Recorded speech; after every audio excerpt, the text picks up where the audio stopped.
வணக்கங்க. தமிழ்நாட்டுல மொத்தம் 234 சட்டப்பேரவை தொகுதிகள் இருக்கு. ஒரு சட்டமன்ற பொதுத் தேர்தல்ல இந்த 234 தொகுதிகள்ல இருந்தும் 234 எம்.எல்.ஏக்கள் தேர்ந்தெடுக்கப்படுவாங்க. இந்த 234ல சரிபாதினா 117. 117 விட 1 அதிகமா இருக்கணும். 118 எம்.எல்.ஏக்களின் ஆதரவு யாருக்கு இருக்கோ அவங்க தான் ஆட்சி அமைக்க முடியும்.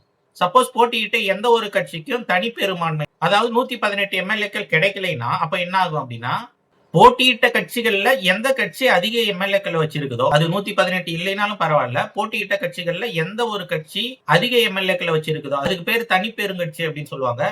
அந்த கட்சியை ஆளுநர் ஆட்சி அமைக்க கூப்பிடணும். அந்த கட்சிக்கு தான் 118 எம்.எல்.ஏக்களின் ஆதரவு இல்லையே, அப்புறம் எப்படி ஆளுநர் கூப்பிடுறாருன்னா அது ஒரு நடைமுறை. ஆளுநர் அந்த கட்சி தலைவரை ஆட்சி அமைக்க கூப்பிட்டு ஒரு டைம் கொடுக்கணும். இந்த டைம்குள்ள ஒரு வாரத்துக்குள்ள நீங்க என்ன பண்றீங்கன்னா 118 எம்.எல்.ஏக்களோட ஆதரவை நீங்க நிரூபிக்கணும் அப்படின்னு சொல்லுவாங்க. இந்த கேப்ல இந்த தனிப்பெருங்கட்சி என்ன பண்ணும், மற்ற கூட்டணியில இருக்கிற சின்ன சின்ன கட்சிகள் எந்தெந்த கட்சி இருக்குதோ அந்த கட்சியெல்லாம் கொஞ்சம் கன்வின்ஸ் பண்ணி அவங்களுடைய எம்.எல்.ஏக்களை தங்களுக்கு ஆதரவு தர சொல்லி அந்த கட்சி தலைவர்கள்கிட்ட போய் கேட்டு அவங்க என்ன பண்ணுவாங்க, இவங்களுக்கு ஆதரவு தெரிவிப்பாங்க. அப்படி ஆதரவு தெரிவிக்கும் போது அது 118 பிளஸ் அப்படின்னு போனா அப்ப இவங்களுடைய ஆட்சி ஒரு ஸ்திரத்தன்மையுடைய ஆட்சியா இருக்கும். அந்த மாதிரி டைம்ல அந்த எதிர்கட்சியில இருந்து வர அந்த சின்ன சின்ன கட்சிகள் டிமாண்ட் அதிகமா வைப்பாங்க. ஏன்னா எங்களால தான் நீங்க முதலமைச்சர் ஆக போறீங்க, அதனால எங்களுக்கு அமைச்சர் பதவி கொடுங்க அப்படின்னு சொல்லிட்டு ஒரு சில டிமாண்டும் வைப்பாங்க. அதெல்லாம் அவங்களுக்குள்ள பேசி முடிச்சு கையெழுத்தாகி 118 எம்.எல்.ஏக்களோட ஆதரவோட இவங்க ஆட்சி அமைக்க முடியும். சப்போஸ் அவங்களால 118 எம்.எல்.ஏக்களோட ஆதரவை திரட்ட முடியல அப்படின்னா என்ன ஆகும் அப்படின்னா, அடுத்த வாய்ப்பு அடுத்த தனிப்பெருங்கட்சிக்கு போகும். அந்த கட்சியை ஆட்சி அமைக்க ஆளுநர் கூப்பிடுவாரு. அவங்களுக்கும் இதே நடைமுறை தான். அவங்களுக்கும் ஒரு டைம் கொடுத்து 118 எம்.எல்.ஏக்களோட ஆதரவை நிரூபிக்க சொல்லுவாங்க. அவங்க நிரூபிச்சுட்டா அவங்க ஆட்சி அமையும். சார் என்னங்க சார், முதல்ல இருக்கிற கட்சி ஆட்சி அமைக்காம 2வது இருக்கிற கட்சி ஆட்சி அமைக்குமானா அமைக்கும். எந்த கட்சின்றது ஆளுநருக்கு முக்கியம் இல்ல. எத்தனை எம்.எல்.ஏக்களோட ஆதரவு எந்த கட்சிக்கு இருக்குதோ, எந்த தலைவருக்கு இருக்குதோ அவங்க தான் ஆட்சி அமைக்க முடியும். சப்போஸ் அவங்களாலையும் 118 எம்.எல்.ஏக்களோட ஆதரவு நிரூபிச்சு ஆட்சி அமைக்க முடியலனா அப்ப என்ன ஆகும்னா வச்சுங்க, யாராலையும் ஆட்சி அமைக்க முடியல அப்படின்ற ஒரு நிலைமையில ஆளுநர் என்ன பண்ணுவாரு, சட்டமன்றத்தை கலைச்சிட்டு அடுத்த எலெக்ஷனுக்கு உத்தரவிட்டுருவாரு. குடியரசுத் தலைவருக்கு அனுப்பிடுவாரு. அப்ப குடியரசுத் தலைவர் என்ன பண்ணுவாரு, அவருடைய நேரடி ஆட்சி, குடியரசுத் தலைவரோட ஆட்சி எலெக்ஷன் வர்ற வரைக்கும் இங்க நிலவும். ஆனா குடியரசுத் தலைவரோட ஆட்சியை இங்க இருக்கிற கட்சிகள் விரும்புவாங்களான்னு கேட்டா கண்டிப்பா விரும்ப மாட்டாங்க. ஏன்னா குடியரசுத் தலைவர் ஆட்சின்றது கிட்டத்தட்ட மத்திய அரசோட ஆட்சி தான். மத்திய அரசோட நேரடி கண்காணிப்புல தமிழ்நாடு வந்துரும். அப்ப மத்திய அரசு நிறைவேற்ற எல்லா சட்டங்களும் அந்த குறிப்பிட்ட காலகட்டத்துல தமிழ்நாட்டுக்கும் அது வலிந்து திணிக்கப்படும். அதனால இந்த நிலைமைய எந்த ஒரு கட்சியும், தமிழ்நாட்டுல இருக்கிற கட்சியும் விரும்ப மாட்டாங்க. அது மட்டும் இல்லாம இப்பதான் எலெக்ஷன் முடிஞ்சிருக்கு.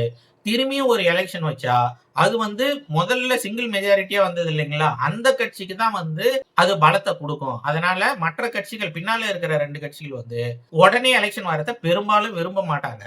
அதனால என்ன செய்வாங்க, அப்ப அவங்க இவங்களுக்கு ஆதரவு கொடுத்துருவாங்களான்னு கேட்டா அதுவும் கொடுக்க மாட்டாங்க. அப்ப என்ன நடக்கும் அப்படின்னா, இப்போ கட்சியை கூப்பிடுறாங்க இல்லைங்களா, முதல் இடத்தை பிடித்த தனிப்பெரும்பான்மை கட்சியை கூப்பிடுறாங்க ஆளுநர்.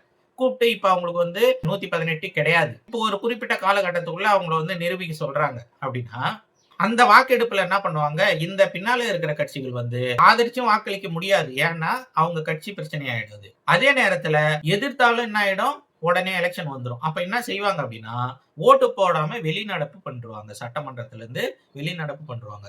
சட்டமன்ற விதிகள் பிரகாரம் இருக்கிற உறுப்பினர்கள்ல, உள்ள இருக்கிற உறுப்பினர்கள்ல சரிபாதிக்கு மேல இருந்தா போதும் ஒரு தீர்மானம் நிறைவேறதுக்கு. நிறைய எதிர்க்கட்சி உறுப்பினர்கள் வெளியே போயிட்டாங்கன்னா இப்ப உள்ள இருக்கிறவங்கள பெரும்பான்மையா பார்த்தா அந்த முதன்மையா இருந்த அந்த கட்சியோட உறுப்பினர்களா தான் இருப்பாங்க. அப்ப எளிமையா அவங்க என்ன பண்ண முடியும், தங்களோட பலத்தை நிரூபிச்சு ஆட்சியை தொடர முடியும்.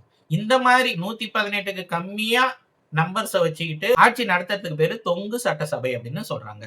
அதாவது எந்த நேரத்திலயும் அது கொலாப்ஸ் ஆயிடலாம் அப்படின்றத குறிக்கிறதுக்கு தான் தொங்கு சட்டசபை அப்படின்னு அதை சொல்றாங்க.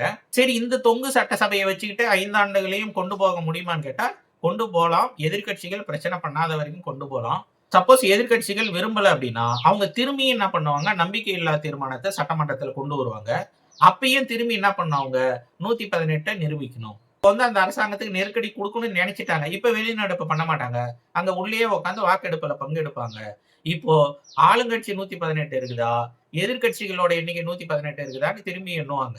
இப்ப எதிர்க்கட்சிகளின் எண்ணிக்கை 118 தாண்டிடுச்சு, ஆளுங்கட்சியின் எண்ணிக்கை கம்மியா இருக்குது அப்படின்னா அப்ப என்ன ஆகும்னா அரசாங்கம் கவிழ்க்கப்படும்.